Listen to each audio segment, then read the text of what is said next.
So I think the place I did, there's only not a lot of people. They will not. They're big, it's about, given the age, I really. All that else. Well, when, that's, yes.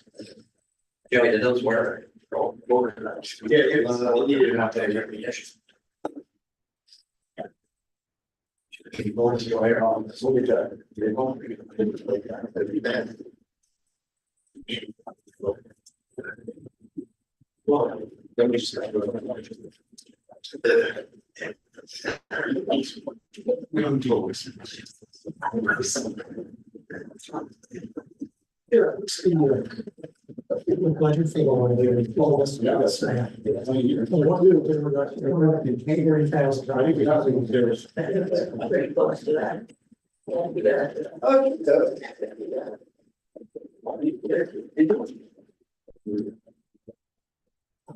right.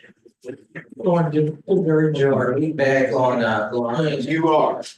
So just to give everyone, you know, with these decisions, everything being tough, we're probably not gonna have total final, you know, direction for you probably till maybe Monday or next week. We talk to the chief a little bit. There's just some questions overall about the PD portion of the SROs and all that stuff, but so the fairness of Commissioner Alpesser's rule is it's the first time, so and we haven't got the fire or cabinet yet, so Right. give them some time to dissect where we're at, so just so We you. have to November. Yeah, that's what we said, so. So I guess we'll now jump right into fire. The fire.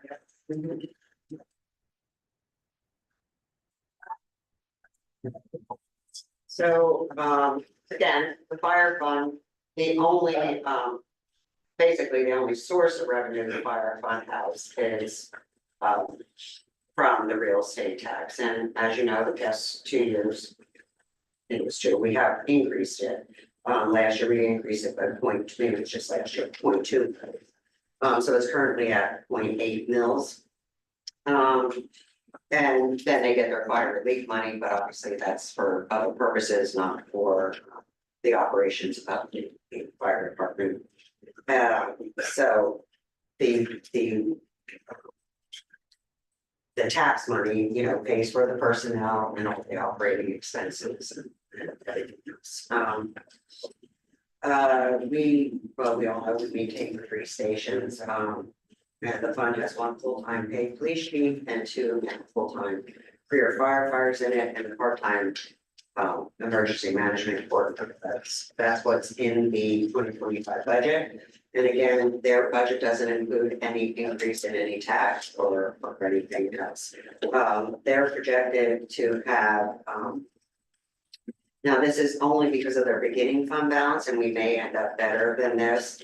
But you know, historically, over the past few years, the general fund had to give the fire fund money to maintain their operation, pay for some of that.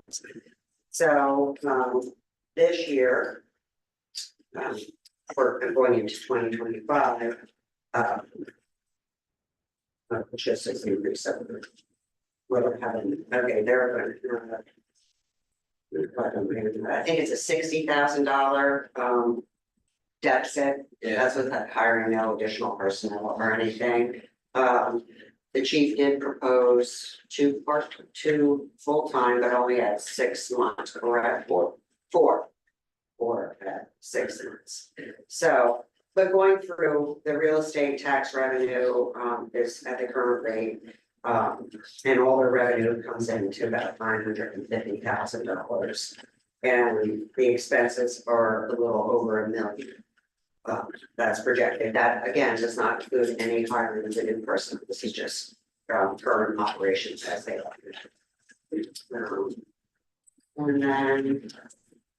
And then we'll go on to again, same sort of slide, but just on the fire side, showing if you increase fire tax, what you're bringing, which is essentially the same as intended for the general fund.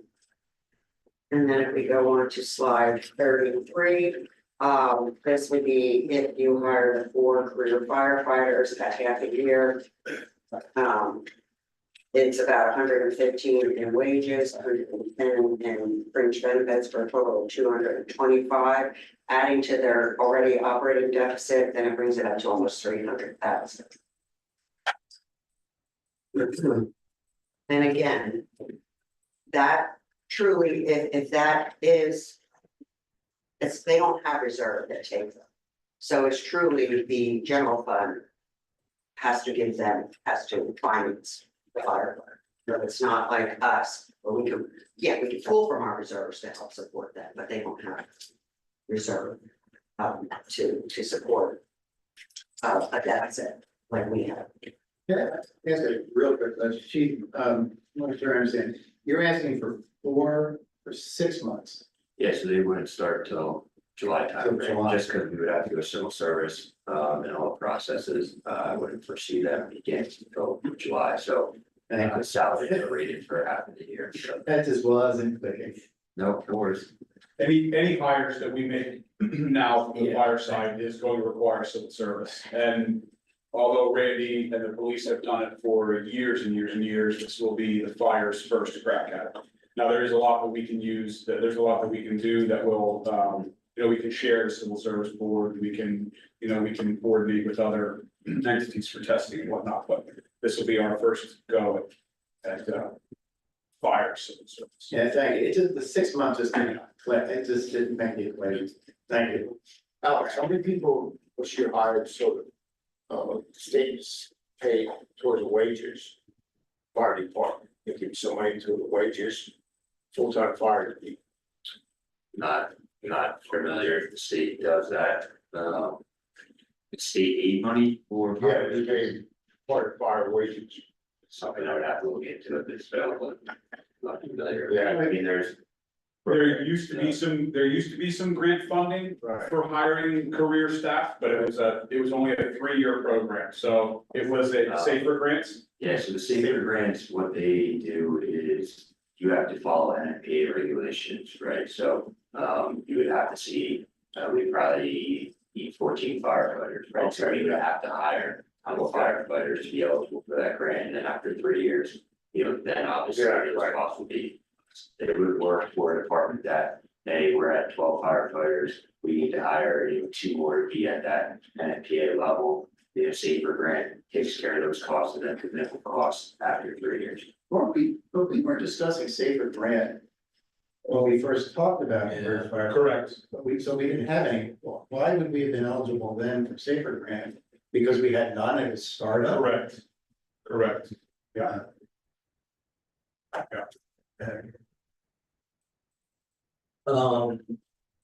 So I mean, discussion or questions for the chief, I'll just give you my feedback and.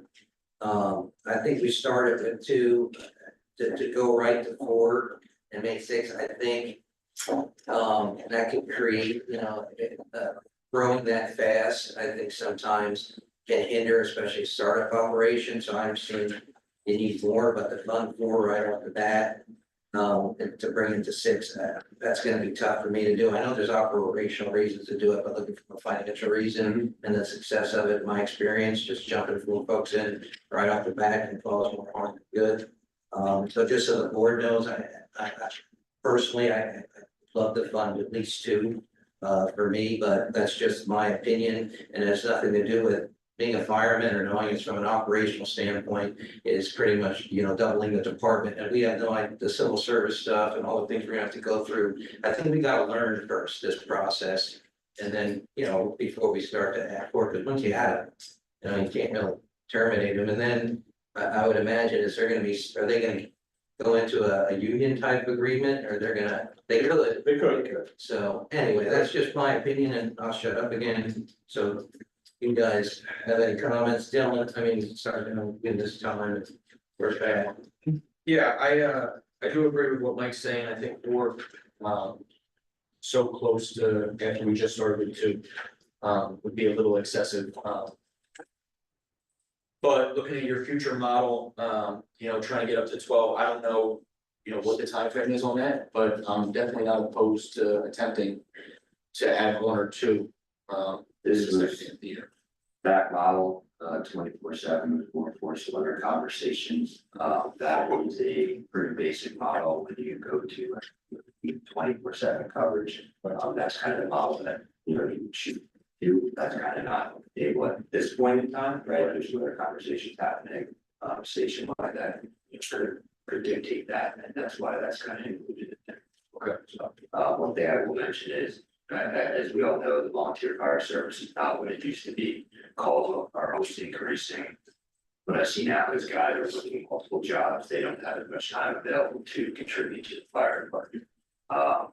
Adding 4 additional would get you to 6. If for some reason at one point in time, we needed to go to 24/7 coverage.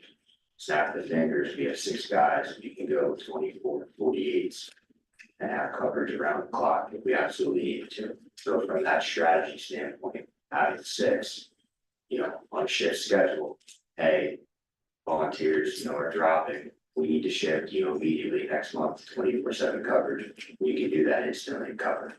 So that is a strategic position with adding 4. And that's one of the reasons why kind of looking for. I'm not saying we would use those 6 career firefighters to do 24/7 immediately. But if we needed to, we could do that. Yeah, I can attest to what Alex is saying. I mean, every month at our monthly meetings, we have very high call volume. A lot of volunteers that make a very low percentage of calls, and then a small population that make a high percentage of calls. Some calls that we don't even make it to, which surprised me when I first heard that. So I definitely think that the transition needs to be there, to add more career personnel at some point. But I don't know from a budgetary perspective if 4 at one shot is feasible. So. Yeah, how many calls are we running, how many calls a week do the paid drivers run in that? I mean, I can pull the data on that. I mean, normally what we see is 80% of our call volume is kind of from 6 AM to say 10 PM. 20% is overnights. Last month we did 123 calls in a month, so that's 35 calls a week. During the day, usually on average, our career staff are probably covering 3 to 4 calls on average. There's consistently this year, we get apparatus out with a single driver after hours. Obviously, if you pull up to a working fire, having just one guy on the truck, you can cut it, things are gonna be delayed, property's gonna be lost, it puts people lives in jeopardy. Looking into the future, I think we need it, as you guys mentioned, to try and stay ahead of the curve. Strategically adding 4 career firefighters starts to get us ahead of the curve. I think everyone would agree, the fire department is a little bit playing catch up here. Just looking into the future, I definitely think this is a step forward that needs to be done to just secure fire protection here in Milburn Township. In no way is this ask looking to, get rid of the volunteers or not utilize the volunteers. We will still heavily rely on volunteers to supplement what we're doing here. Just what I see in the streets day in and day out, trucks are going out the door, understaffed. I'm coming in all hours of the day, night to supplement and help our volunteers, overnight to get trucks out myself. We need some help. And the first step is adding some additional career firefighters. And how many people are getting paid, like the volunteers get paid to drive trucks, how many people do we have doing that? Consistently, we probably have 3 to 4 people that participate in that program still. Normally what we see is people after their day jobs, they come from 4 PM to 8 PM, do a staffing shift. That's what we see. Yeah, I think something else we need to look at too is a property tax credit for the volunteer firefighters that live in Milburn. We've been trying to come up with ways to give incentive for people to be volunteer firefighters because it's definitely declining. So I think we need to have that discussion at some point as well. I definitely think that's another way to show appreciation of volunteers, and prolong volunteers. I don't know, I don't think, and I wouldn't use it as a way to bring people out of the woodwork to volunteer. I think days of volunteering in the fire service are going downhill. We're very thankful for the volunteers we have that have been there multiple years, contributing to all aspects, right? But looking into the future and preparing for the future, that's kind of where this request comes from. Just want to thank you for a great job you do running department, to pay fire guys on it, seem like the department's running pretty good. I appreciate Just want to thank you. You deal with, we see all the time we come to meetings, I think you're right. Yeah, Alex, you're doing a great job. Dawn, I have a question. So on page 32. So obviously, if we've added career staff, or any more career staff, I mean, we're already pretty much at our max, right, with what they're spending and how much we budgeted. Correct. So that would come with a necessary village tax increase, Yes. right? And that's just for the fire fund. So this is reflective of just the fire fund? Yes, Okay, Yeah, so right now we're at 0.8 mils. I believe, John, correct me if I'm wrong, if we did the 4 career firefighters in addition to what we have, that would be about a 0.2 or 0.3 increase. In the fire tax, 0.2 or 0.3. yeah, mils. Yeah, but that's only to cover half a year. Now you gotta Sure, going yeah. forward, that number then is going to, right, we would have to look at another increase next year. so if you go with 2, this technically would be almost a full time. Cause this is 4 at half a year, or if you were gonna hire 2, it's technically 2 full-time. This, 2 full-time. So at the 225, if you raise it 0.2 of a mil again, you would cover that potential Right. for 2. Not 4. Yeah. Is that in budget? When people are driving, volunteer, is that in the budget? The paid drivers in there. Yeah, the incentive Volunteers, programs, yeah, So yeah, the volunteer, the volunteer people. the volunteer, we have 2 right now, we currently have 2 volunteer incentive programs. People that respond from home, they get a per call rate, and then the program that, volunteer staffing program, that's still, operating, as it did prior to hiring our first career firefighter. If we do hire additional personnel, I do think there needs to be conversation on what does that program look like in the future? Do we maintain that program? Because then we're basically paying duplicate costs if we hire additional career personnel. So do we realize some of that money to pay for the career personnel? correct. I think Expect that to, My feeling is, I don't think we should do away with it, because you're gonna hurt volunteer, people doing that, they're gonna be upset, then you're gonna have, you know. I think it'd be upsetting to see that, we'd stop that volunteer paying them people to drive the trucks, if hard full-time guys. I think that's where it heads going.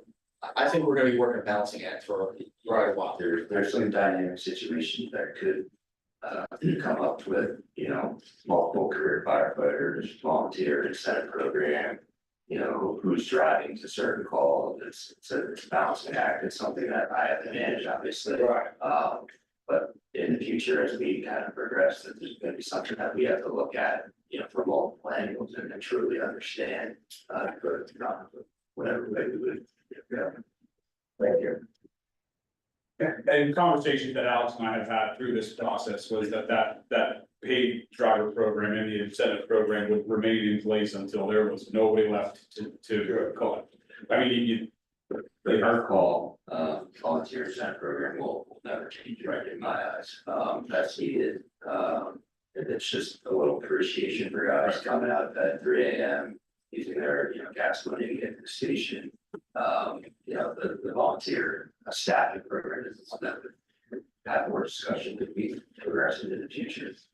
And it is built into the budget, okay? what is, The volunteer, the program. oh, the program, yes. Just, it's not something that's not already in here. So The just, only thing not built in is any additional staff. so just to be clear, I mean, I am in favor, I would be in favor of, increasing the tax rate, but not to the amount that would cover, what is proposed. I do see value in slowly increasing the clear staff, whether that's 1 or 2. be decided based on if there was an increase, but obviously without an increase, it doesn't seem like it would be any more percent. So, that's what I'm.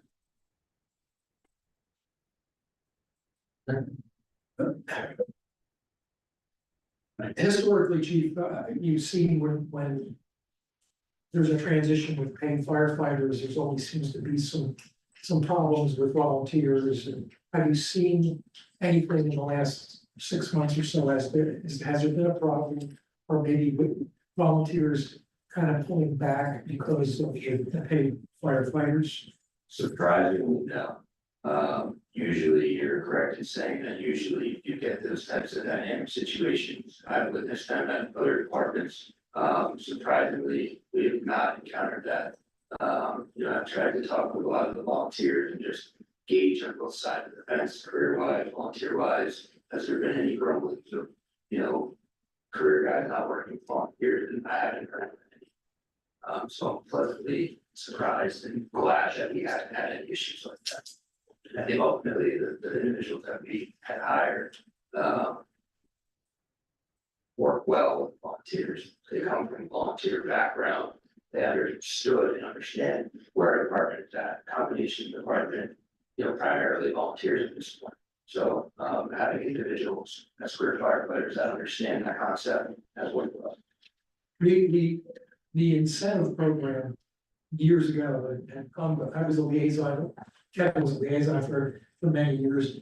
And the incentive was very low. It was, you don't take your wife out for lunch. But it has increased. And we see the figures every month as to what the volunteers are getting, which has gone up considerably. Do you have enough money in that incentive program?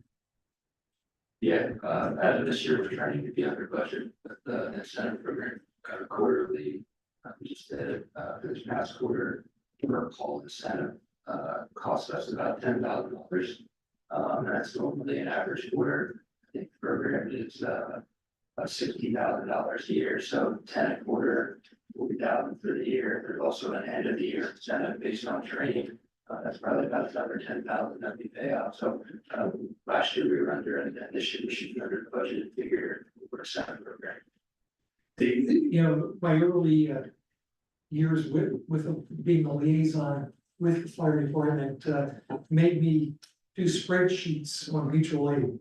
And I looked at the different municipalities and we would go to other departments much more than they would come to us. Mainly because we have a great fire department in Laurelville that's right next to us, and Laurelville really helps us out a lot in mutual aid. We do the same with Laurelville. But there are a lot of fire departments that probably won't be coming to us as much in the future. And one of the concerns when you have a paid fire department is you're a paid fire department for other municipalities. So that's a concern for me. I get the calls, I continue to get the calls, I go to East General and also get the calls. I counted 7 one day. We work hand in hand with EMS. I do see a need for 1 or 2 additional staff members. I would not go to 4. But I see a need for 1 or 2 and a raise in the village to cover that. My concern is, we're not fire department for, I don't know if I can say the departments, but we want to make sure when there's a fire in Muhlenberg that we're here to cover that fire in Muhlenberg and not going to Kutztown or whatever. And I know mutual aid's good, they come to us, but looking at the big picture, and I know a lot of people in the past have come in here and they say, we weren't available. Well, that's what mutual aid's all about, and to the point. But we're not, I don't want to see our trucks going out of town, out of Muhlenberg, just because we get paid firefighters. Steve, or Commissioner Wolfinger, just to touch on that. I agree with your concern, but for example, the fire on Midway, which Jeremy, you're familiar with, if you look at the pictures, I don't know if they were the first one seen, but one of the trucks right in front is a Reading fire truck. Which tells me that, you know, sometimes we're not even the first ones to our own calls. Sure. Let alone, you know, going and helping others when we're, That's why I was we before personnel. yeah. I just wanted to point that out, because I've seen multiple pictures, and, you know, it is frustrating, because I'm thinking, the Temples, you know, half a mile down the road from Midway, and Reading's making it there before our guys, so. Yeah, that is a trending occurrence. Obviously, the volunteer system, especially at night, running right down the street. Staff 24/7, drive through very quickly, our guys have to come from home, get the truck out. They're gonna be late, you know, have personnel at the station. And that is a pretty consistent trend that we see. That is what Mutually is for. Our ladder truck was out of service for nearly 6 months. We have usually for every call ladder is due on the company. By missing City of Reading, they're providing mutual aid. Over the last 10 years, mutual aid has really changed. Before, fire departments used to have 20 or 30 guys that would show up for a call, get all 3 trucks out of their station, they can handle it by themselves. Now we're getting 1, 2 guys on a truck. You need additional resources from, you know, outside of your department to handle calls. And PA regulates and guides on how many personnel you need on scene within a set number of time for a structured fire. You know, we need to harness mutually to achieve those numbers. Other departments need to harness us to achieve those numbers. It's really a safety item. Mutually is beneficial. I understand the concern of not having the trucks in the township. For our guys, going to other calls, it's experience. Younger guys need experience. They learn hands-on learning, so that is a benefit of mutually. I understand there's cost, there's concern of being here in the township. It's give and take. I also understand other departments just have 1 station, maybe 1 or 2 trucks.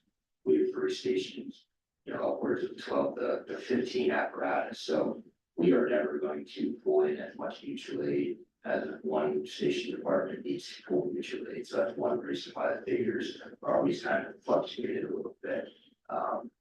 Not to mention, run cards dictate mutually, you know, we don't, and previous run cards are set before my time, they didn't pull in as much mutually as we gave. So that can easily be kind of modified here in the future if we team, hey, we want to pull certain departments in for a system because we give out, you know, system. We can, just to kind of provide some further info on that. So I'm kind of sitting here wondering why I let anybody ever talk me into running this. And we'll price it here, wonder the same thing. You know, again, with fire, like I said earlier, you know, we kind of reached a tipping point here. You know, when we started the discussions a decade ago, on the merger process, one of the topics that I kept bringing up was the fact that at some point in time, this township is going to need to move to a career staff. And again, that's not taking anything away from volunteers. It's just was the reality of the fact that expectations of volunteers were growing, the amount of time for training, the amount of time invested away from their families, even with an incentive program. You know, that at some point in time, we would not have enough volunteers to get apparatus out. We would need to move to career staff. And that once that happened, that again, we have to start to grow that staff. Or is that's a big leap. I understand the need. And again, you know, there's models that tell you why you need to get to where you need to get to. My thought was to go to 1 additional. But I think I need to sit down and do some scribbling, and I see Commissioner Malinowski's already doing some of that as to just what kind of a millage increase we need to do to cover those costs. So I may have to back down my 0.5 and maybe slide some of that over to fire. So I think in the long run, it's still gonna be a 0.5, whether it's 0.3 for general and 2 for fire or 1, but I'm okay looking at one chief, because that one would be for 6 months and then, you know, we'd be carrying that for a full year next year. And that, at that point again, you know, we have that same discussion about where we need to get to. And I know the concerns about, you know, we talked at the open house the other day about the fact that I know you come in after hours and you're getting the apparatus out and, you know, technically your day is already done. And I know I questioned, I thought our general operational procedures where we don't send a vehicle out with just one driver, but I know sometimes that's the necessity. And I would think that a total of 3 career staff probably doesn't give you what you're looking for to balance schedules and things, but I think it's the incremental growth that we need to look at. So I hear 2 bantered about, but I think I'd be okay with 1. And then a millage increase to offset that cost.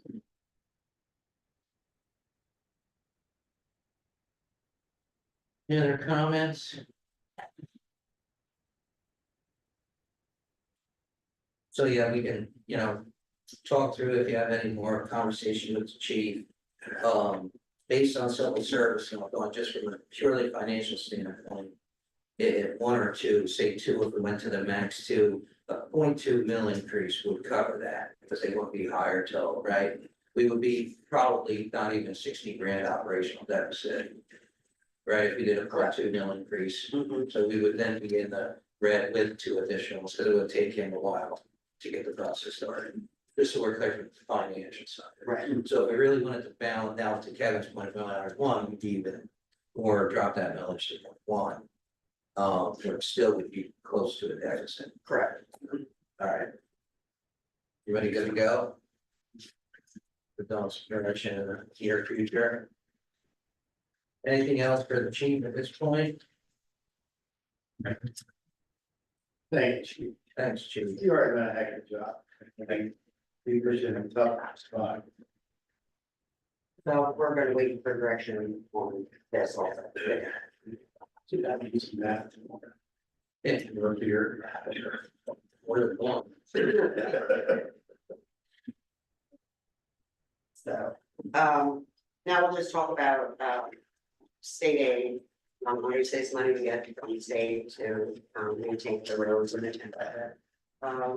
You know, they did base it off the current census of the population and the mileage, but I think, Jim, they're gonna look at our mileage, or is that just for the We have- turn back or in total? No, in total, we have a couple of roads, I had a conversation with Charlie Paris at PennDOT the other week, and we've got a bunch that needs to be added. He committed some time in November to start working on that. It's not gonna be, I mean, it's tough to add miles worth of road. Right.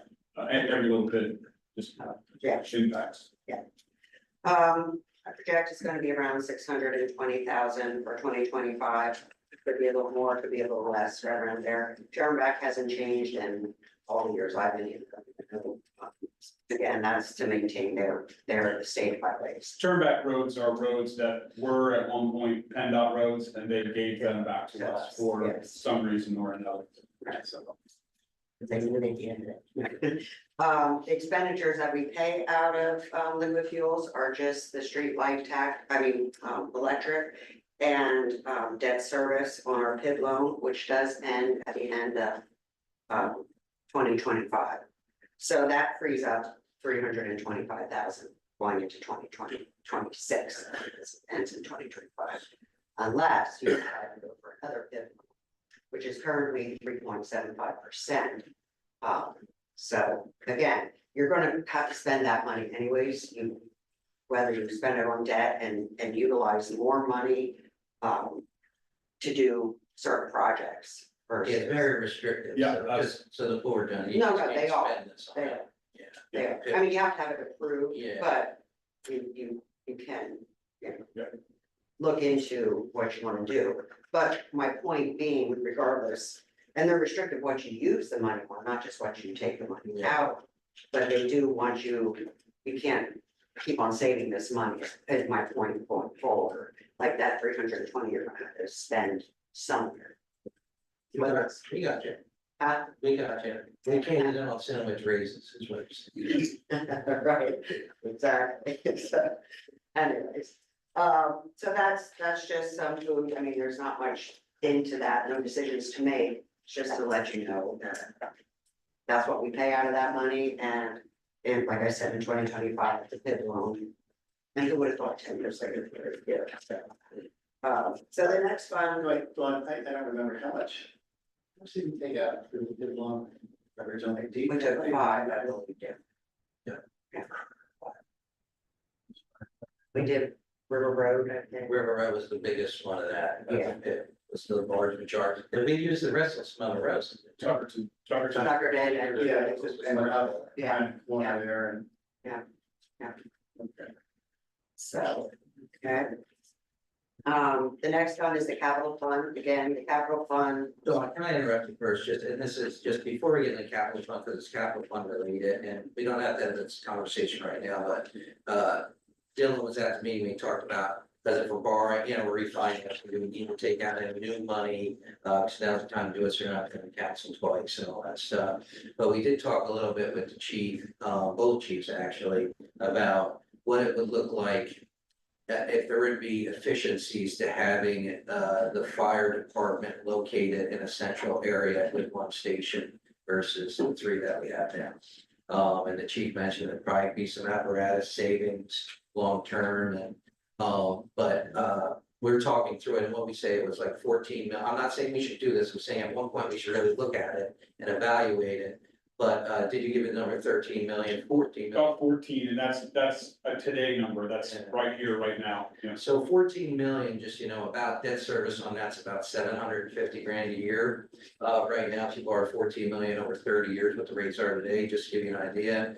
But then I think, and I know the chief's working on our gym, and we talked about what would the long-term savings and efficiencies be to help offset some of that debt service by having one centrally located fire station. I think as we grow and, just to manage, it's gonna be a lot harder to manage folks at 3 different stations, maybe keep them over in Riverview. I don't know, but I think it's a conversation that we should have with the chief as we grow to understand. Is this something that the board should really look into, centralizing? And the chief, the police chief actually said, well, maybe we should go too. Now, that's a whole other conversation. To have one emergency EMS, to have one emergency management facility located somewhere around the mall area where we have all emergency services, so it does help from a management training, all the stuff that, I'm just looking at the numbers, but that's what 14 million would cost, about 750 grand, I think they said. So anyway, talk to Alex on your own about that, but me and Dylan, we talked about it ad nauseum in our capital meeting, but I do think it's something we should really investigate for a solution. So, sorry, but I just wanted to make sure we talked about that. But the chief is looking at, you're working on numbers, you're looking at what They're kind of. very rough numbers, there's a couple projects right now that I'm familiar with, fire wise for your station. That's about a 21,000 square foot building, that's all off of NFPA recommendation of certain things you're supposed to have in a fire station, decon rooms that are under their own HVAC system, the contaminants in our gear, special lockers, training spaces, the whole 9 yards. For instance, Western Berks is working through right now, and I think they're about 17.9 million for about 20,000 square foot facility, and they own the land that would be built. That's obviously a hurdle too, is finding the central location. Real estate wise, and you can get the land, and what does it cost us, plus the construction costs. So the numbers that we're speaking of don't, real estate, here. So Very rough numbers, we're kind of at that point, and if there's further things that we need to do to look into further, we can do that, but not actively, I don't think, say we're not actively. Now we're not really looking into it further unless. So No, we have a call into, a couple of property managers, just kind of some ballpark ideas of what they might sell land for. Yeah, that 14 million is just for construction, that is not land acquisition. Yeah, but the thing to consider too, Kevin, if someone, and I'll be long gone, because I am done after this, it is. Yeah. Yeah. Somebody ready to have a house? If it helps save him from buying a $1.5 million apparatus, which is what they go for at the smallest rate. Is that a benefit for having it centrally located? You know what I mean, on the debt service on that and stuff that Alex and the guys know better than me, but I'm saying you have to consider long term. Because how many apparatus and duplicate and all the stuff that we wouldn't need, and plus if it's a department of 12 scattered throughout the township, it's not just management, all that stuff. I understand, just don't look at that, you have to offset with the debt services on it, you know, over Yeah, a few times. So, No, I agree. I mean, I have my personal opinions that this is a requested topic that comes up every now and then. I mean, it came up in interviews when we were interviewing for a full-time chief. It's come up as a concern that the volunteers have brought this up often. It came up when we were doing the merger process. I have my personal thoughts on it, but before I would venture those in public, I mean, I'd like to understand a little bit better what that counterpoint is, you know, what benefits we see in the long run. In order to make an intelligent decision, not just kind of going on my personal thoughts, so. I'm not saying I would see us actively pursuing that, but, you know, it's something that can be put down in black and white that we could take a look at. You know, it might help move that, fall one way or the other, but, as of right now, I mean, I'll go on record as say, I'm not in favor of that right now. I think that there are some creative things that we could be doing with the assets that we already have. And again, that's thinking long term. I hate getting rid of assets. And I know that, you know, central location in this area, it sounds good, but I mean, we have a station that's, you know, 3, 4, 5 blocks from here anyway. So I mean, that benefit right off the bat, I don't necessarily see. We've already talked about, you know, some of the other benefits about where to house apparatus. But again, to see the bigger picture, Yeah. you know, if there's some things you can put together to share with the board. I'll be clear, I'm not requesting a central station, it's just, you know, keep Yeah. up the conversation. no, yeah, he wasn't, Yeah, I wasn't happy. Right. I want to make it clear that I'm not. Asking. So next time he comes and asks for a new rescue. There's definitely some things, capitalized, we looked at, with 2 of our facilities, to the station, Mass Avenue needs to be improved, it's a couple of years past due, and headquarters, Customer has some issue with roof and masonry stuff, so there's some stuff that, you know, we need to take care of if we're not gonna go down that route here in the next couple of years, so. It would be beneficial, I mean, for however the board is made up in the upcoming years, to have that information handy that somebody can go and look at and say, okay, we did a study, we looked at this is what it would cost, here's the long-term benefits, here's long-term expense, and, you know, as opposed to just kind of sitting and floating around ideas. One of the bigger things to understand too, how I look at it is, you have a centralized station, you're going to volunteers. Volunteers are not going to be able to access something that's centralized in the business corridor, all the traffic plays. It's just not going to be able for volunteers to get to station in a timely manner to get trucks out. So understand that if we went that route, you probably need 24/7 coverage in that station at minimum. You know, obviously, we can still have volunteers. You can come hang out, respond from home, it's just going to be delayed because of where a central station would have to be located, so there's some caveats to a central station, for sure, that need to be understood. So now Alex is gonna come back and give us a report. And we'll keep working on that, we'll keep picking away at that, it's not, obviously not a high priority, but to have the data is valuable. Yeah. Thanks for the discussion. And when did we decide about refinancing? Monday. That's just the existing debt. So, next is the capital fund. It's just, It's just fun, but it's obviously not its own money generating fund. We just put it there to account for the purchases of the township, so the general fund basically supports the capital, and just to reference, which I forgot to mention. The budget with the 500,000 does not include any transfer yet for capital purchases, which we usually take from our reserves. But just saying, just wanted to make that clear, because I didn't point that out there. Obviously, we can issue debt for any real larger capital projects, and we do get some grants here and there that help purchase some equipment and everything. So the next slide just shows all the capital requests from the different departments.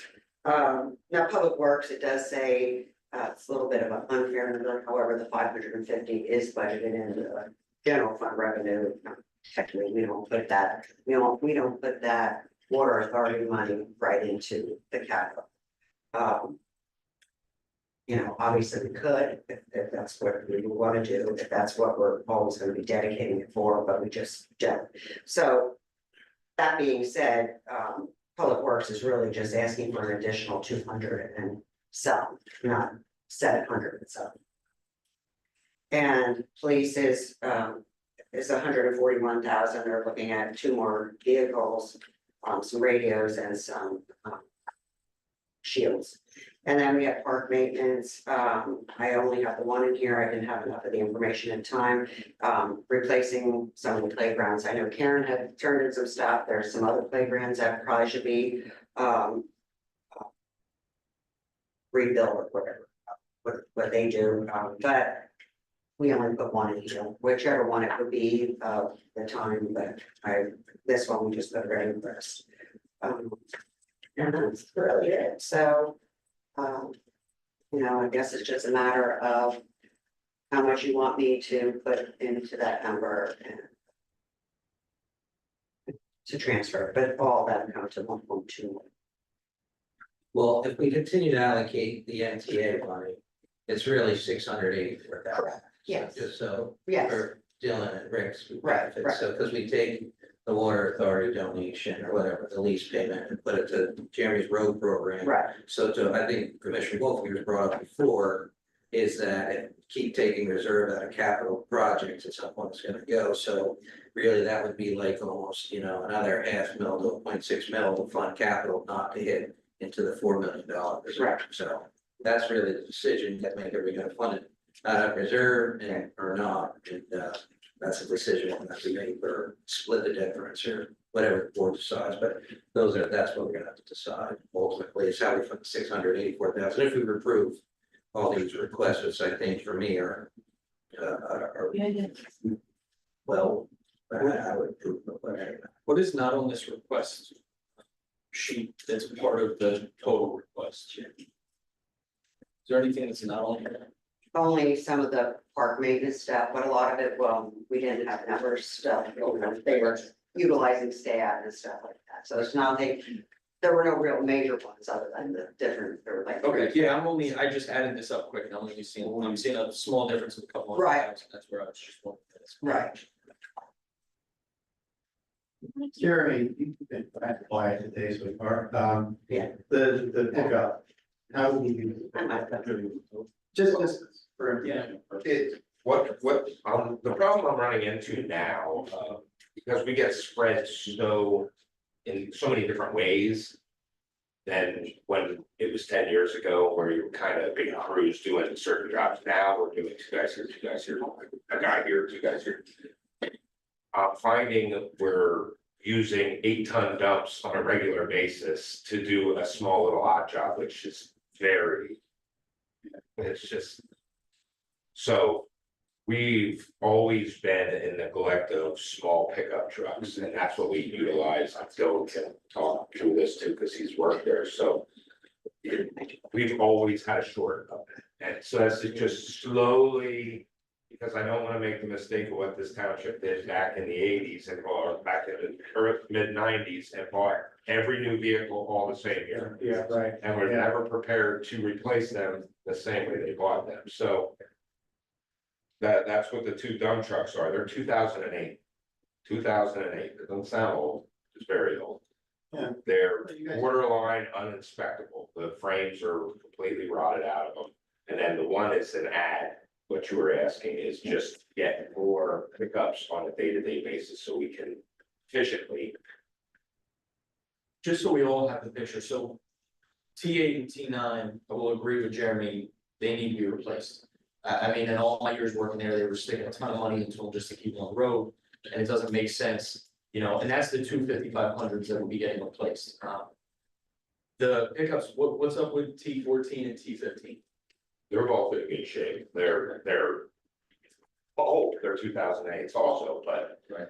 We put a bed on both of those trucks, so there's a utility body on the one that kind of is, we're band-aiding that to keep it going, so we're not replacing them all, because they're all 2008s, so.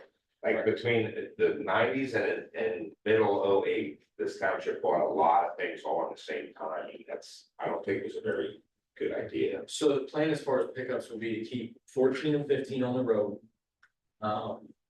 We still have T18, that's a pickup, T17 is your pickup, and then we have Ford, which, what is that, 15? No. What's Mike's Ford?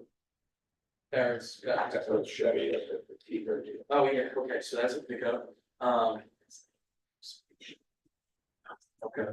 Yeah, we're not losing any pickups, this is just adding one, and then obviously the two replacements, we will auction those two. And get two 27-year-old newer vehicle for those. I certainly understand the logic of not using larger apparatus to get a couple guys out to do a small job, I mean, that. You're also talking makes sense. Even from a gas perspective. gas, the diesel, yeah, it's Yeah, just not efficient. thank you for that. I got another quick question, Joe. We talked about, the camera system for South Spring Playground. That would be a capital expense too, right? If, That would, if that comes to be, that's up to the so, discretion of the board. so for the board, you know, and again, this goes back to the incident that we had shooting back at the playground earlier this year. You know, we were looking at, some cameras that we placed at the playground, and the proposal that came back was $48,000 for umpteen cameras and some license plate readers, and you know, Randy and I talked about it, Joe and I talked about it, and it just seemed a little overkill to me. It just seemed like a big, I don't say knee-jerk reaction, but it was just overkill, I think, for the incident that took place. So I asked Joe to kind of go back. I think for $48,000, I think there's a lot of other technology that we could be spending that money on to accomplish some of the same purpose for the safety of the residents. Whether we're putting LPRs at the intersection there, South Ferry and Tuckerton, or over at the South Ferry at the bridge. You know, those are some of the things we talked about. I am in agreement with Joe's comment that it would be nice to have a camera there to kind of keep an eye on the fire station. But I did ask Joe to kind of go back and just take a look at that. Maybe we can get an updated number. So that would be something else it's not on here, but it's at least in the works. Eventually, it'd be nice to have cameras at all our parks. And again, it's gonna deter some people from misbehaving. It's not gonna deter everybody. But if it helps our police department in the long run identify activity, and you know, that's a benefit. Thanks, John.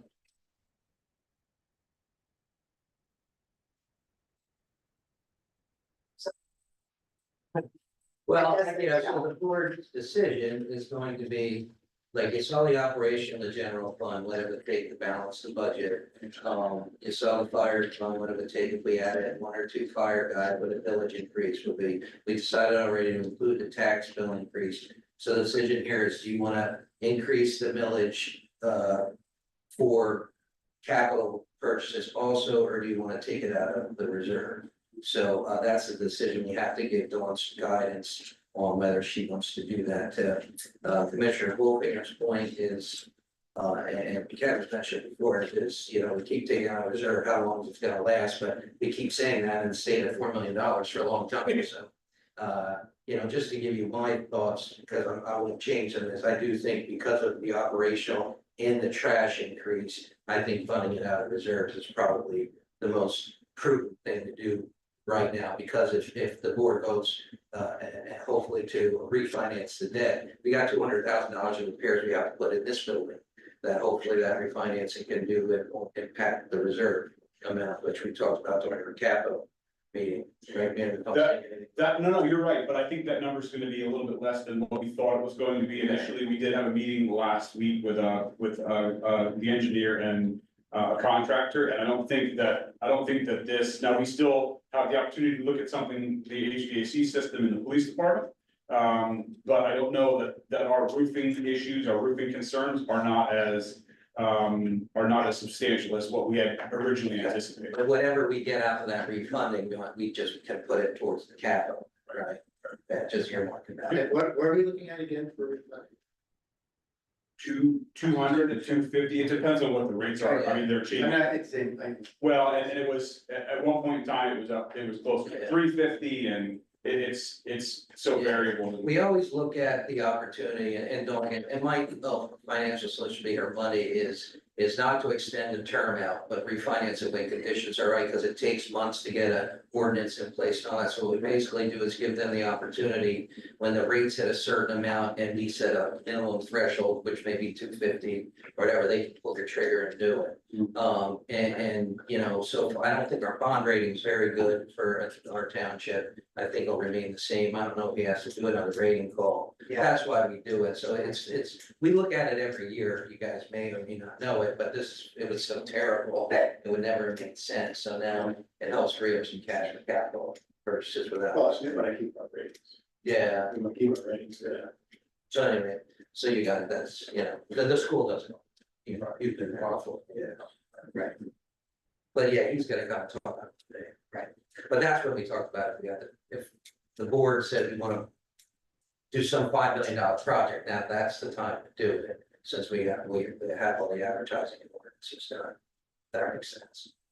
At 1.2, I have to go back and look at because to Dylan's thing, I know, we moved some of those stuff into operations, and actually, either I typed a number wrong, or I didn't put one of the other parks in, which maybe was originally on my number in here, is what I have to look, why I have a difference in the number. So I don't think I'm missing anything from these departments, it's just I may have eliminated something from parks and did. well, I just wanna verify though, so Public Works, you already said that 774 figure that includes the 550, but the 550 is really MTA money. Correct, I mean, we could really put the annual paving off of there. I mean, unless he thought the annual paving was gonna be 750 instead of 550, and then we got 200,000. You know, But That's what I'm that saying. 550 is included in that 1.2, right? yes, Okay. yes. Sort of scared at.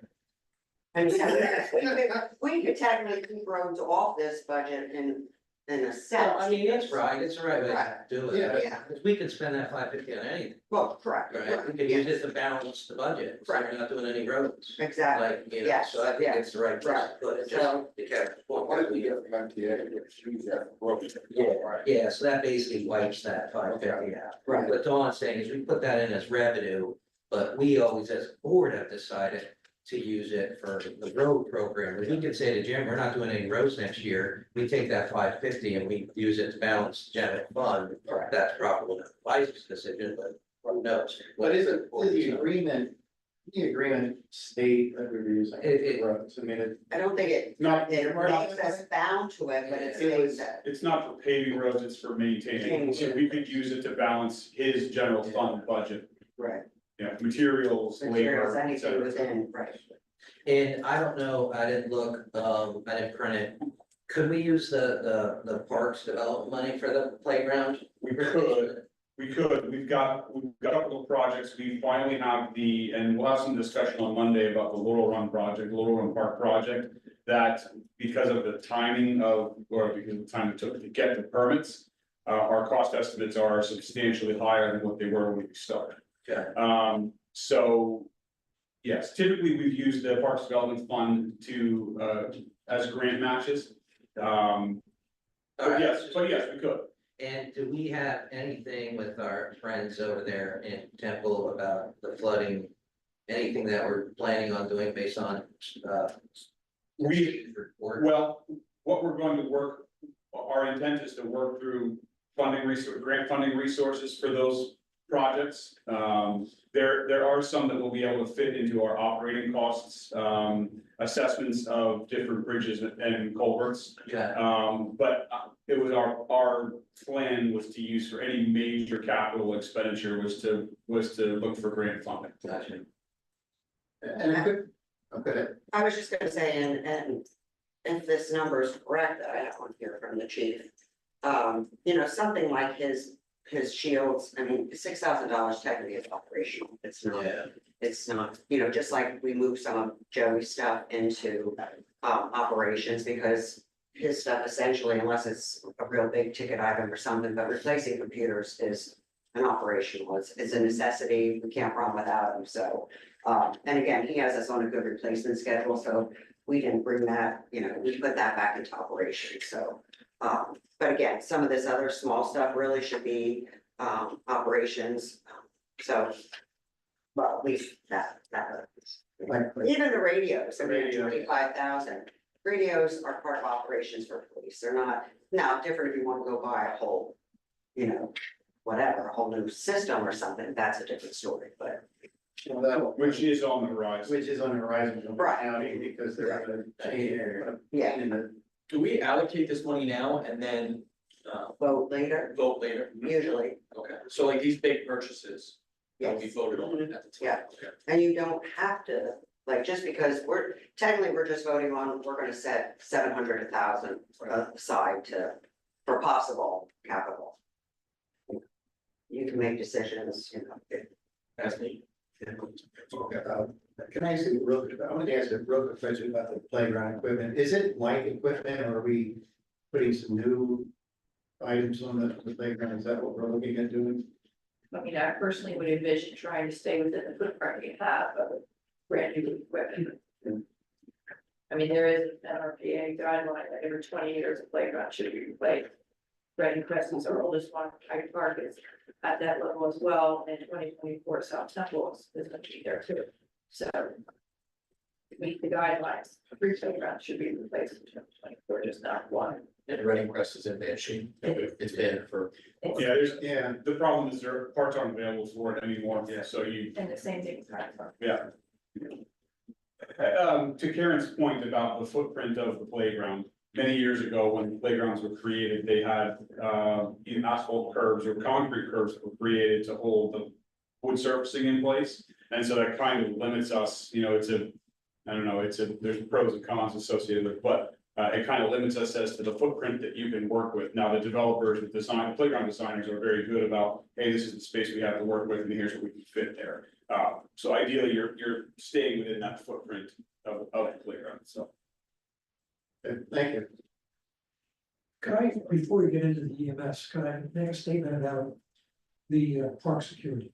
I mean, this summer we spent $30,000+ in police overtime because of the issues in River Road and the access to the park areas by people who were just mistreating the park property. We had police officers, when 85 degrees, 90 degrees, they were there 2 or 3 4 hours just waiting for violators. I spoke to Jim about this last year, and I'll say it again this year. That would be, I think, cost effective to have a park ranger. And I'm not talking about full-time person, I'm thinking about college students who are maybe law enforcement correction students who want to become police officers. If you find the right student, we could make them professional, you know, with uniform They would be the eyes and ears for us to notify police if there's violations. And they could also be quality of life people, eyes and ears for quality of life issues. If it's not an 80-degree, 85-degree day, or even if it is, they're driving around the township, they see high grass. They see limbs of trees that are over the road, they see cars that are parked illegally, maybe that are not inspected. They let the proper authorities know what's going on, they're the eyes and ears. And it would be maybe a future police officer that might want to come and give over, because they would be maybe a college student that's in the law enforcement college. Just the eyes and, eyes and ears for zoning, I think would be very good, because how many times we drive around and we think, high cars been parked illegally, how long? And a lot of times our codes people don't do anything until there's complaints. And it would be good for maybe the students, and we're spending $30,000+ in overtime expenses with the police anyway, so we could probably do both. You do have parks people and that go out, and I know sometimes they just feel that it's unsafe. That they don't want to go down to the river to confront people who are drinking and that type of thing, and they're a little more elderly. And they shouldn't have to be put in that position, but if we have a young person who wants to go into the field and we could find that person, and that would be the important thing. They could work post-college, June, July, August, for those months. And I would hate to get to the point where we're fencing off Jim Dietrich Park again, for voters and that type of thing again. We have to have a better game plan as to how we're going to let people utilize that area and not have 250 people from Brooklyn come down and party. So that's something that we have to talk about. But that ranger position is something that I was thinking about.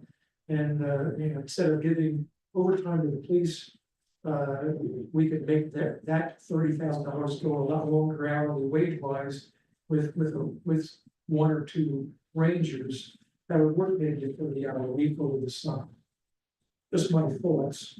I don't know where that money would come from, but right now it's coming out of the police budget. Do we believe it's a parks or a codes position based on your conversation? Could be both. Yeah, well, what I would say from a budgetary perspective, since it's a budget meeting, whatever department we would put it under, well, because I don't disagree with you, we need to do something, we have to prepare the cat. Can we just reduce the police overtime budget by 10% over certain departments and move it into parks? Oh, yeah. Well, it's going to cost us 30 grand, it's coming from somewhere, right? We're already paying it, so why not just kind of reallocate some of that percentage from PD over to parks? Yeah, they wouldn't have they couldn't write tickets, they couldn't do legal things like the police do, but they can advise the police. Hey, there's a car parked here illegally for, how long? They could do a lot of codes violations too. Let our people come out and deal with them, but they would be the eyes and ears. But I think there's things that are not being done because, we don't have enough police, we don't have enough codes people to go out, and a lot of times we're reactionary rather than proactive. Well, it certainly makes sense. I mean, it's much better use of an officer's time, not to sit at a park. To make sure that we're not taking coolers down, or we have somebody driving back and forth. Just to monitor those situations. There are some other things I think we need to look at too, though. Like along River Road, to help the officers do enforcement, like we should probably designate areas on River Road specifically, no parking, and actually get signs up. As opposed to just having 20 or 30 cars parking all over the place. It's like, we can look at designated areas along River Road near the parks and put a sign specifically, no parking. And if we want to regulate that for a specific day and time, we can do that too. And then that gives the officers something that has teeth in it to say, hey, you're parked here, it specifically says no parking, there's your ticket, move your car, or whatever. You know, if it goes a long way to make their job a little easier too. You talk about hire park rangers for the weekend or during the week, It'll be during the week. but then we need to do the weekend. We would work 30-hour week, whatever, how, Right, what we I want to think, do. I figure it's how to do the weekend, and that's where we have more severe trouble down there, during the weekend. Like this year, if you come out and enforce and not allow initially it to happen, it'll stop. Right. And the problem is, if you close your eyes to a couple days, then things get crazy. So you have to enforce our rules. Yeah, we got forced rules like during the weekend and that stuff, I drive down there all the time, that's where it usually happens. Start on Saturday and Sunday, all the time. During the week, probably ain't too many people down there. And this year was. It happens during the week too. I'd just like to say that the $30,000 in overtime came with the authority. That's what you did mention. It comes with authority from the police. I mean, the Right. park ranger would just be an intermediary to call the police, because when 50 people show up down there, they're gonna walk right past the park ranger and laugh. And go do what they do, and then we have to call the police. Well, that's the problem, can't really get the 50. Right, I know, but I'm just saying one park ranger isn't gonna stop, like it's, even if you try to nip it in the bud, I think that's one piece of a very complex issue. Well, hell, even one officer down there. Yeah, no, it's. The numbers are already that Yeah. big, and you're saying, you're right, you need to get somebody else down there anyway. And Lieutenant, I mean, you know, you understand that situation. You know, if I'm one officer and I'm walking down, there's already 100 people. You know, if you don't want an incident like took place up at the Pagoda, like I'm already on the radio, I'm calling for somebody else. That's true, and I don't wanna see, our officers put at risk just because we have people sitting down there picnicking where they shouldn't be. And again, and this is not to say, I mean, we have beautiful parks. If people went down and used the parks the way they're supposed to be used, we wouldn't have an issue. But, you know, there's just this entitlement, like, I'm just gonna go down there and I'm gonna bring my entire family from 3 states and I'm gonna go down and just trash your place and then I'm gonna leave. It's just, I don't get that. I just don't get it. How do we educate them on our rules and regs? You know, we have yet to really put an article in the township magazine saying, you know, and we could do it in the January one. You know, summer's not that far away. How are we gonna educate them on how we would like them to participate in our usage? Of course, that's only getting our residents. Well, yeah, Well, it's a start, it gets to our residents, Yeah, you know? Right. I mean, I know the city of Reading has some kind of commercial on the TV station about trash and recycling, you know? Can we do something like that? I mean, it needs to be a multiple fold. And also, Karen comes down with enforcement. And it does, absolutely it does.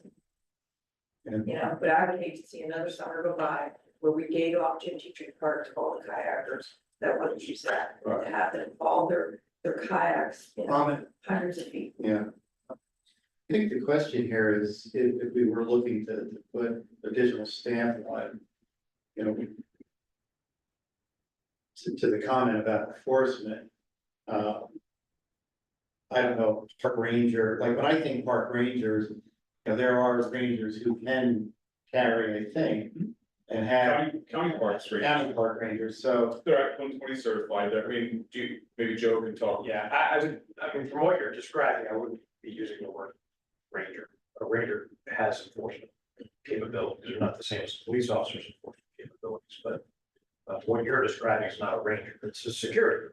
And honestly, that's the terminology I would be talking about. I wouldn't be talking about a codes person or a parks employee, it's a security guard. You're paying our officers $80 an hour to be down there. What you could be paying a security guard $15 or $20 an hour to be there. I think you could still, to your point about calling the police down there once there's already 50 people partying, that's a problem for us. But I don't think you need to have a police officer standing there telling people as they come walking through with their cooler, you you're not allowed to have a cooler here. The other concern I have is you're talking about having a 19 or 20-year-old college kid out there. If a 60-year-old park attendant is uncomfortable confronting these people, I'm not sure that a 19-year-old college kid is the better bet. I think you should be talking about a paid security guard position. I think that's That's a good point. What does that? You're throwing a number of $30,000 a year. But if you're having a paid security guard, that would be gobbled up pretty quick, because the hourly rate's gonna be pretty decent, even if it's just for the summer months, you're talking how many weeks, you know, how many hours is that? You know, you know what I mean, or even talking two of them, so is 30 enough? We didn't even talk what that position would pay, I don't know what a going rate of a security guard is, you know. You know, is it $20 an hour now, 25, is it 50, you know, it has to be 115, you know. Obviously, you're gonna wanna entice somebody to have to be down there and enforce, I say enforce, but be comfortable telling people, you know, so. So I don't know, you know, to the point, budgetary wise, how you want, you know, do you want a security guard to work under? A park security guard, a police security guard, you know. Well, it doesn't necessarily need to be a township employee here. Well, sure, we could look at doing And you that. could have them there whatever hours you say you want. Yeah, that's a good point, Lieutenant. I think that would probably be the best look at an outside. We don't That's have right, any yeah. risk, liabilities, Yeah, you know. Yeah, 'cause we put on- PA. right, We could do that. So maybe from a budgetary standpoint, we look at budgeting overtime for this year, but we start some exploratory conversations as to what it would look like if we were gonna hire a security firm. And it could be part of a larger discussion, right? I know the chief had already was in discussions with neighboring chiefs about, you know, because it's a bigger issue than just Muhlenberg. And, you know, then you have to incorporate, communication and how we do that. You know, and this is part of it's a bigger project, and I think certainly work with the chief. And parks and, you know, Jen, just to see, you know, master plan or something and then come back. But I think from an immediate standpoint. The thing to do is just to keep the overtime budget in and, you know, and then look for some other long-term solutions, because the problem's not gonna go away. I mean, at Riverfest, we had people coming down, I think it was Sawyer said, you know, these folks came down during the Riverfest because they just found us on the internet.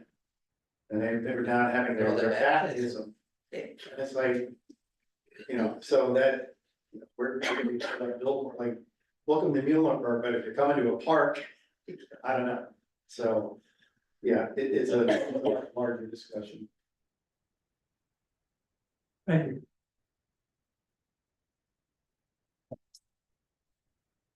so, it's all wait for, I guess, what we're gonna do for the.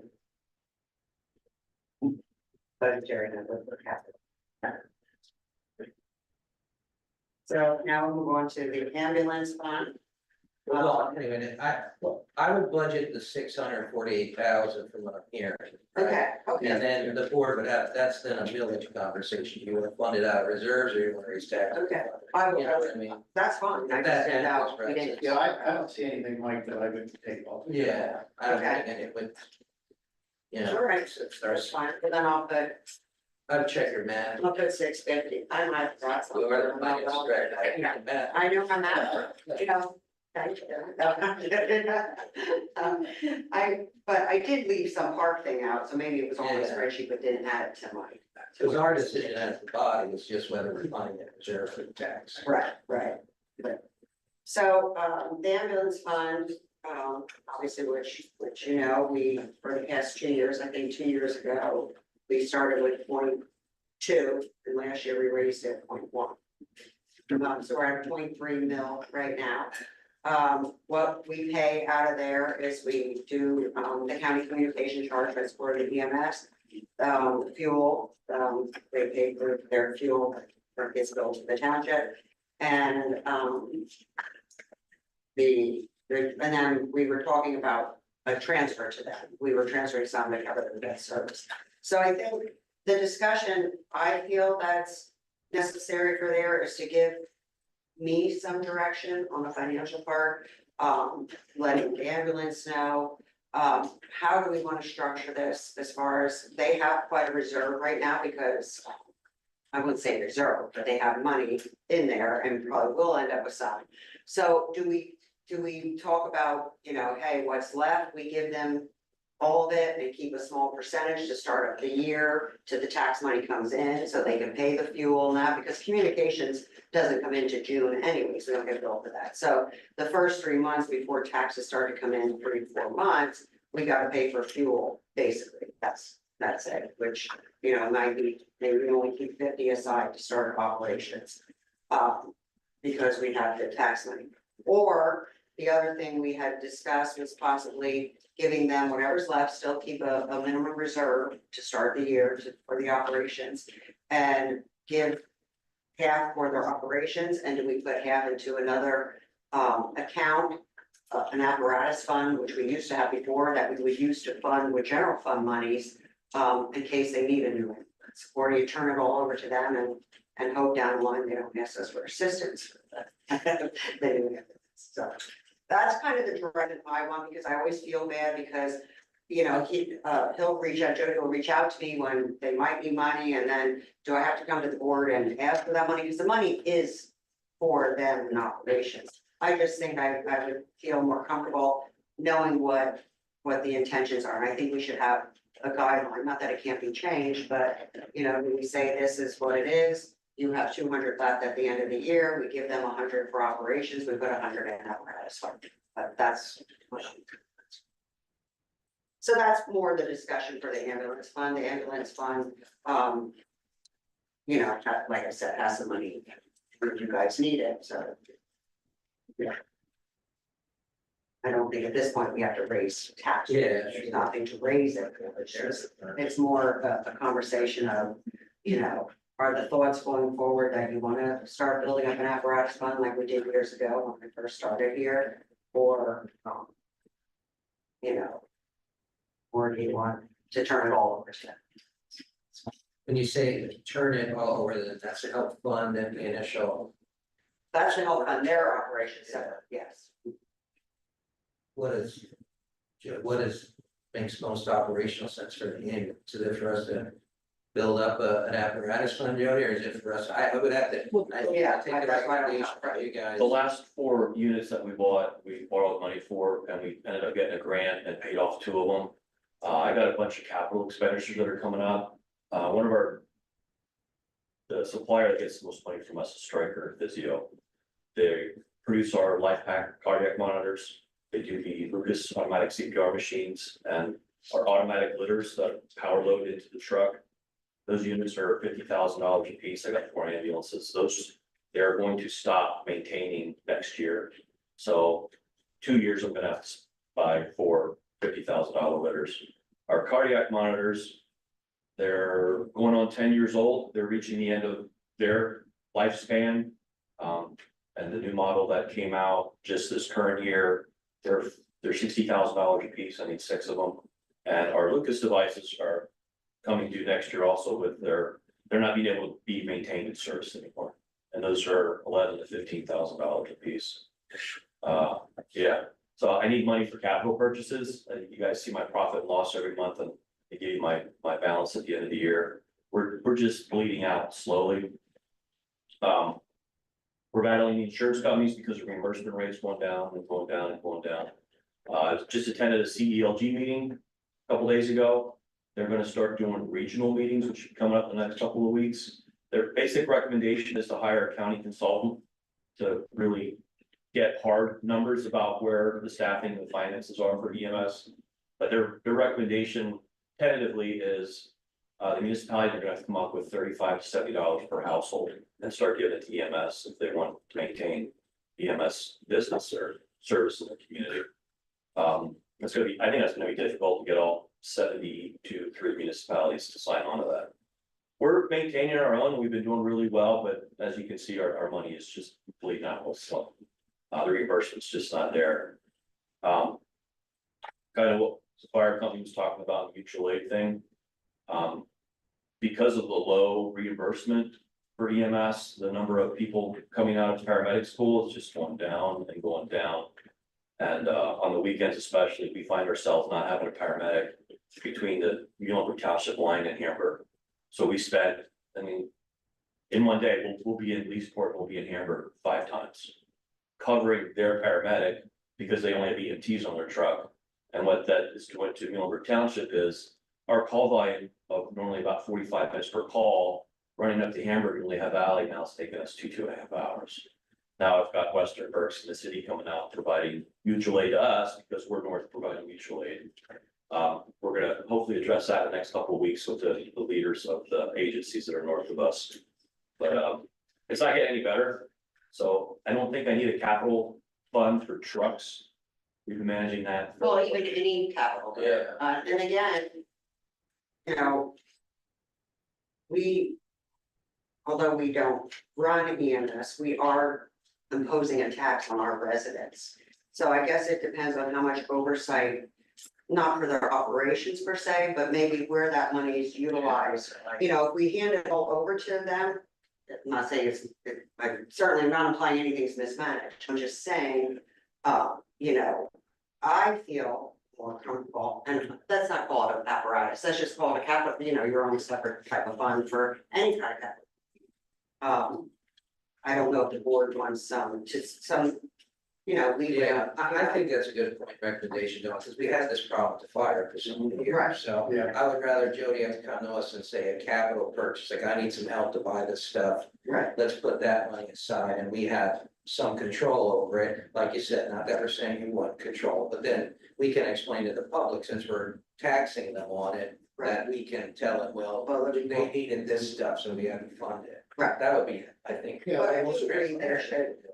we should set an amount, so, you know, I was kind of, you know, proposing, and maybe, you know, we need to look at what all the numbers you were saying, but like making sure that we keep at least 50,000 in that to start up.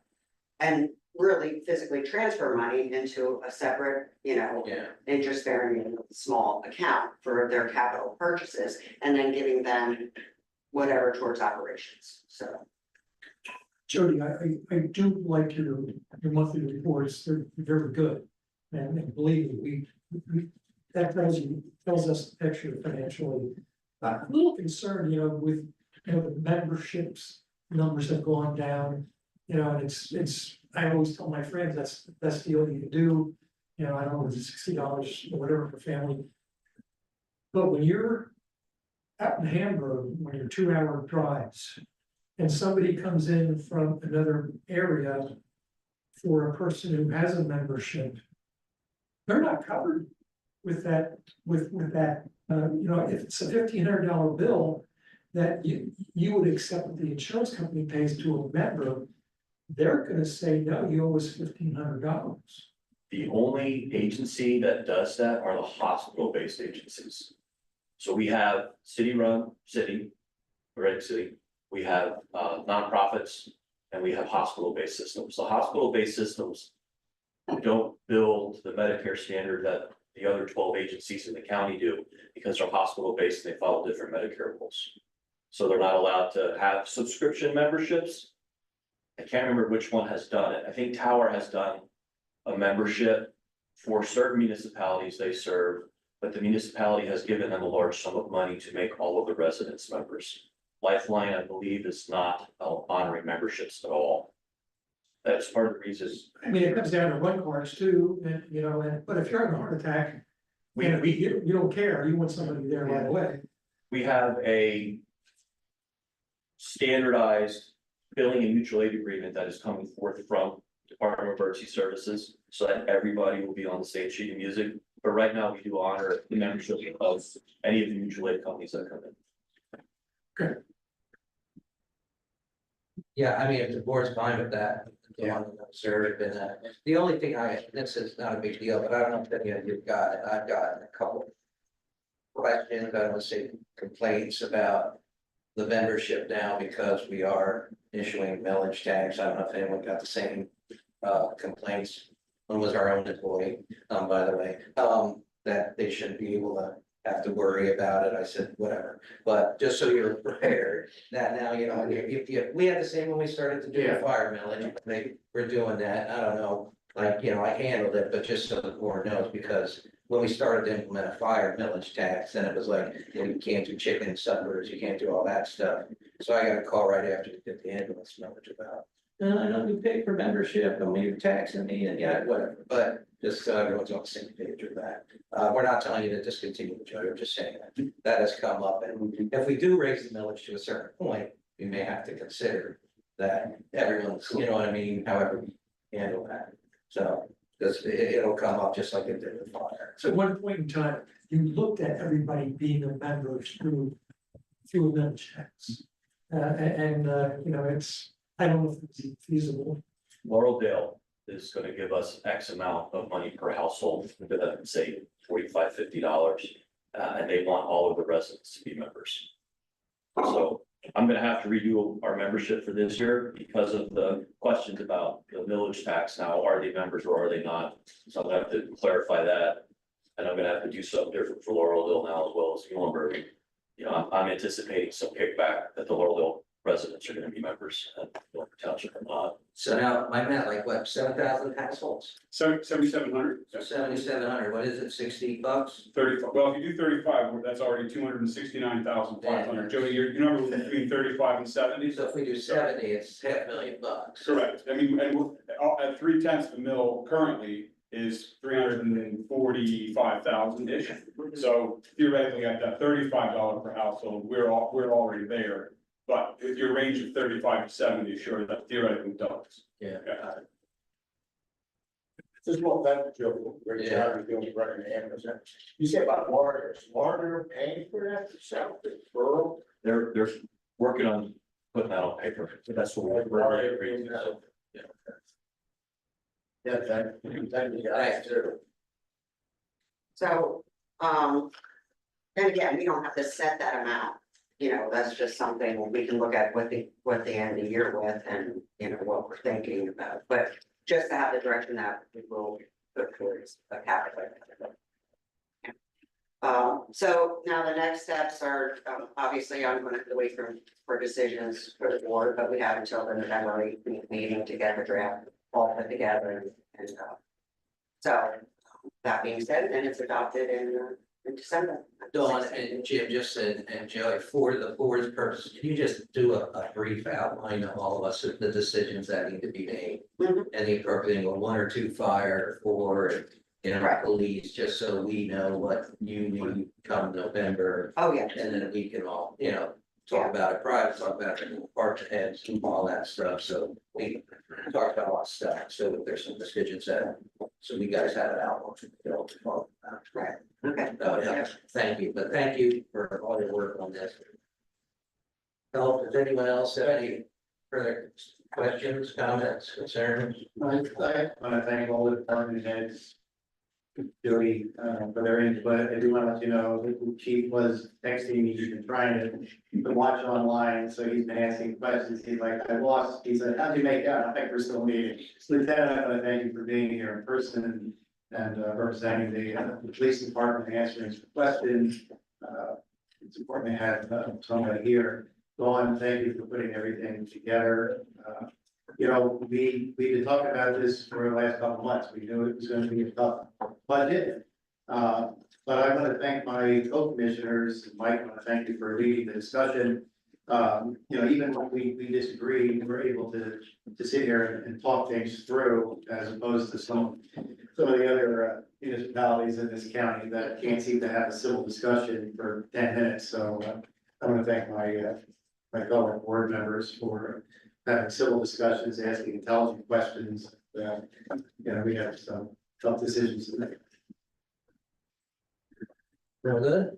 My first meeting, I just want to thank everybody, that book was great. Went through and discussion was good. So I learned a lot. But one thing I want to know, how did we get a jacket like that? You put that- I would like to know that as well. That was nice. Come on. 2 minutes after you went out. The nicest thing I got was a purple polo. Will you get them a damn? I'm gonna give you this one. They are nice. They are, make sure, well, Lars, there you go. No problem. No problem. Meeting, you're. If I could, just kind of